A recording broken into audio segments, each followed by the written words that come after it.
church or business. The secret financial empires behind Nigeria's biggest ministries. Every Sunday, millions of Nigerians give. They tithe 10% of salaries they can barely survive on. They sow seeds into ministries while their children's school fees go unpaid. They give first fruits while their fridges sit empty. They believe with all their hearts that they are investing in God's kingdom. But what if some of that kingdom is actually a corporation? What if the church asking for your last naira is sitting on top of a $1.5 billion empire?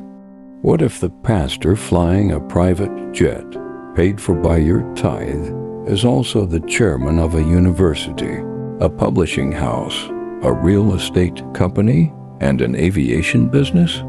Tonight, the silent mentor opens the books that Nigeria's biggest ministries have kept firmly closed.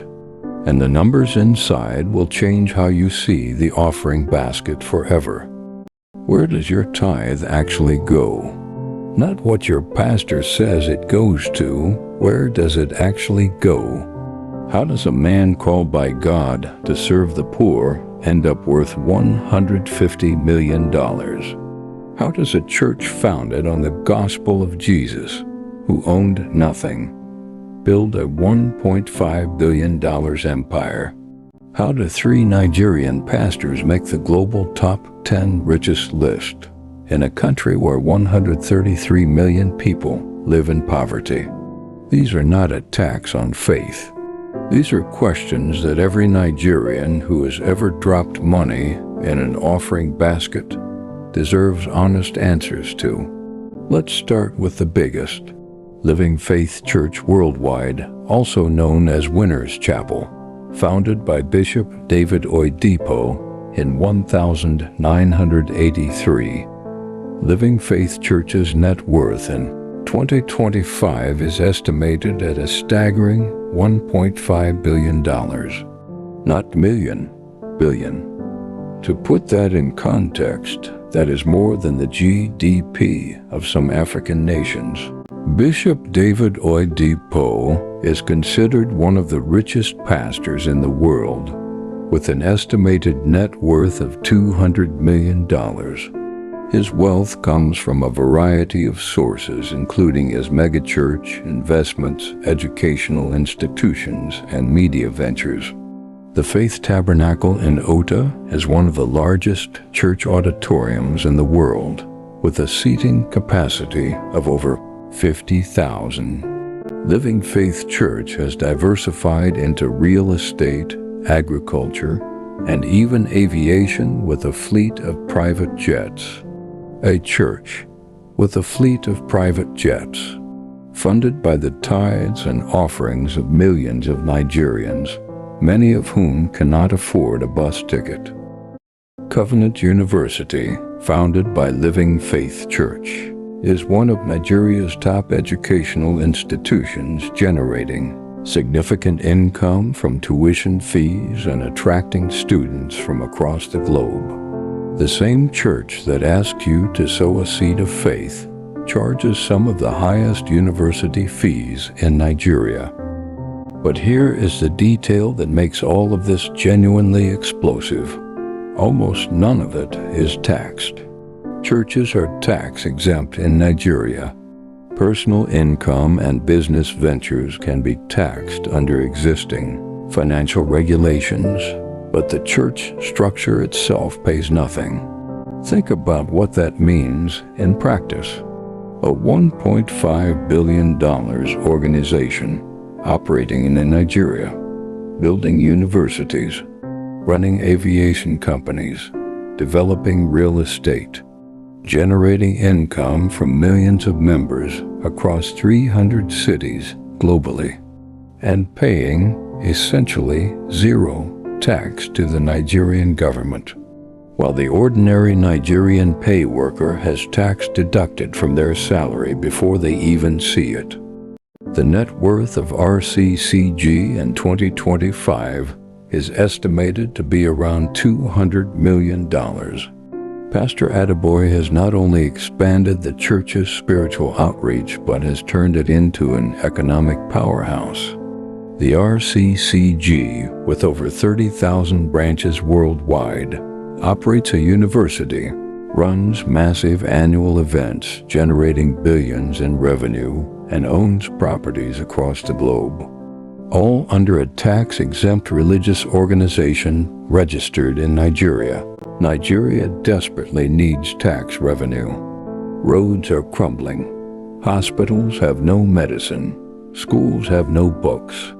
And the wealthiest organizations operating on Nigerian soil pay the least tax of anyone because they call themselves churches.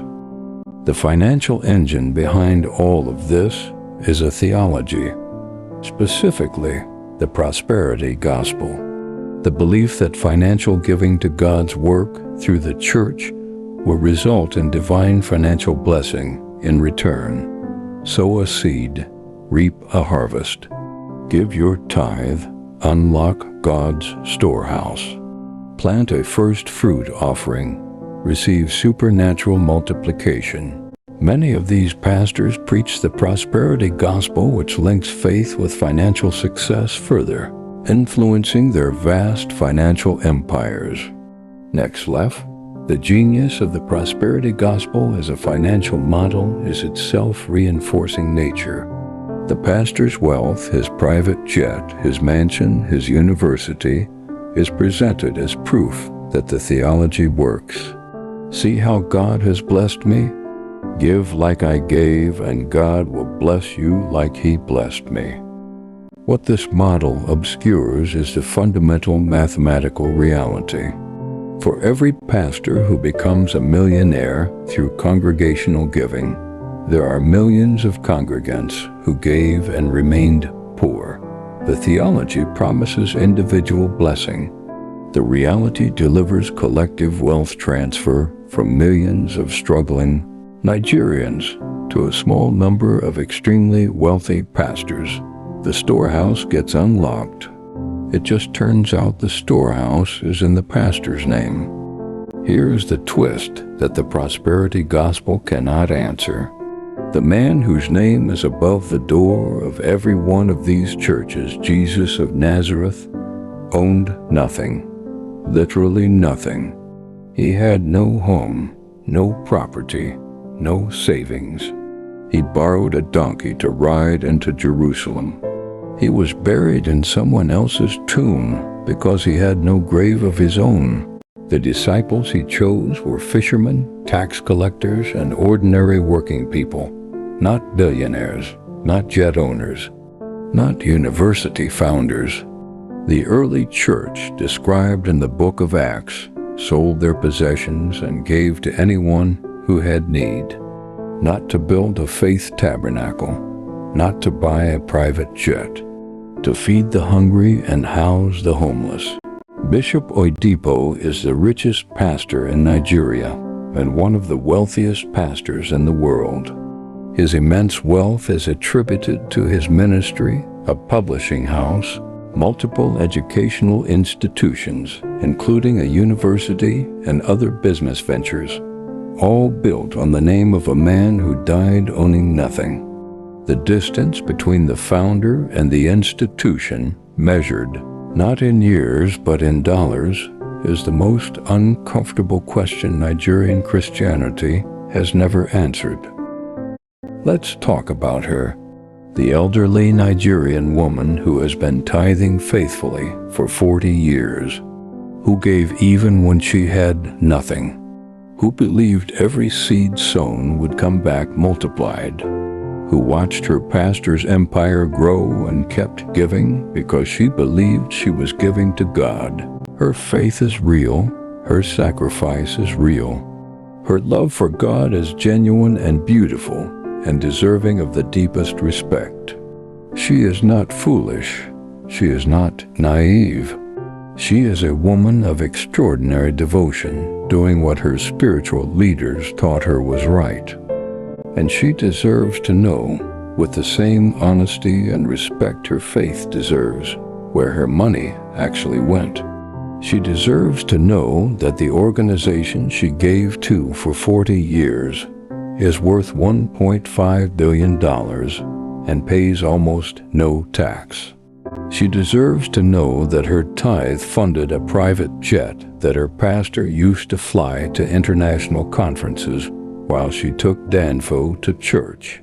She deserves the truth, not because it will destroy her faith, but because genuine faith, the kind she has, can handle truth. It is the institution that cannot. This video is not telling you to stop going to church. It is not telling you your faith is wrong. It is not telling you that every Nigerian pastor is corrupt, or that every ministry is a business in disguise. What it is telling you, with documented facts from legit.ng, ConnectNG, Campus Cybercafe and Nubia Magazine, is that Nigeria's biggest ministries are also Nigeria's biggest businesses, that they operate tax-free while ordinary Nigerians are taxed at source, that the prosperity gospel has made a very small number of pastors extraordinarily wealthy, while the millions who funded that wealth remain extraordinarily poor. The question every Nigerian Christian must answer personally, not for the silent mentor, but for themselves, is this: when you give your tithe, are you giving to God, or are you giving to a corporation that has learned to speak in God's name? The silent mentor, because history whispers. We listen. Subscribe now, because the next secret is the one they take an offering before telling you.